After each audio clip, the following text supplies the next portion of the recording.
మీ చేతులు పట్టుకొని సహాయం చేయాలి. అన్నదమ్ముళ్ళగా అడుగుతున్నా, సరేనా?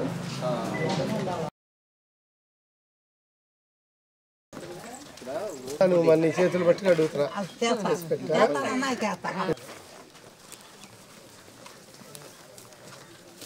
సహాయం చేయాలి. చేతులు పట్టుకుని అడుగుతున్నా,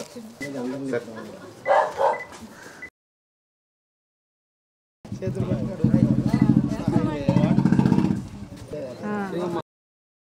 సహాయం చేయాలి. చేతులు పట్టుకుని చెల్లెలు. బాపట్ల నియోజకవర్గంలో మీ మాట నా బాట అంటూ ప్రతి ఇంటికి తెలుగుదేశాన్ని తీసుకెళ్లే కార్యక్రమం చేస్తూ ఉన్నాం.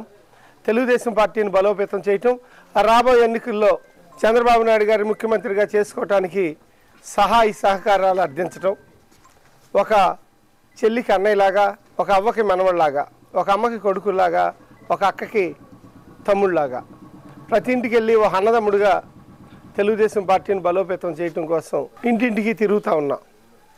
అందులో భాగంగా పార్టీకి సంబంధించిన పార్టీ శ్రేణులందరూ కూడా కలిసికట్టుగా ఐకమత్యంగా పనిచేసే విధానం చాలా బాగుంది. తెలుగుదేశం పార్టీకి తప్పనిసరిగా మీకు ఓటేస్తామని చిరునవ్వుతో ఆదరిస్తున్నారు చెల్లెమ్మలు.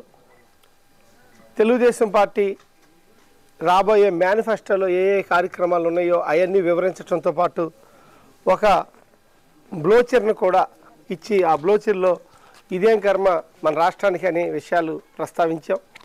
భవిష్యత్తు గ్యారంటీ ఇది బాబు షూరిటీ అని ప్రస్తావించాం. అలాగే రాబోయే మేనిఫెస్టోను కూడా పొందుపరిచాం. జన సైనికుడు ఆంధ్ర రాష్ట్ర ప్రజల క్షేమం కోరి తెలుగుదేశం పార్టీతో పొత్తు పెట్టుకున్న విధానాన్ని గురించి వివరించాం. ఒక చెల్లెమ్మకు అన్నయ్యలాగా మీ ఆశీస్సులు ఇయ్యే చెల్లెమ్మ అంటూ నోరు తెరిచి చేతులు పట్టుకుని నేను ప్రతి ఇంటికి తిరుగుతూ ఉన్నా. కేవలం ఇది తెలుగుదేశం పార్టీ బలోపేతం చేయటం కోసం, పేదవాళ్ళకి అండగా ఉండటం కోసం, అవినీతి లేని పాలన అందించడం కోసం, ఈ లంచాలు లేని ప్రభుత్వాన్ని నేను బాపట్లో తీసుకురావాలని 4 పర్యాయాల నుంచి ఓడిపోతా రాబోయే రోజుల్లో గెలవటానికి మేము చేసే ప్రయత్నంలో అందరూ భాగస్వాములైనందుకు సంతోషాన్ని వ్యక్తం చేస్తూ ఉన్నా. రాబోయే రోజుల్లో జన సైనికుడు పవన్ కళ్యాణ్ గారు, తెలుగుదేశం పార్టీ అధినేత నారా చంద్రబాబు నాయుడు గారు కలిసి వచ్చే ఒక ప్రభుత్వానికి మనం నాంది పలకాలమ్మా అని ఒక వివరణ ఇవ్వటం జరుగుతూ ఉంది.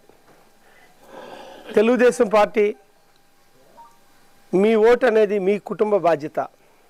మీ భవిష్యత్తుకి ఓటు అనే ఆయుధాన్ని ఉపయోగించాల్సిన అవసరం ఉంది. ఆ ఓటు అనే ఆయుధమే రాబోయే రోజుల్లో మన భవిష్యత్తు.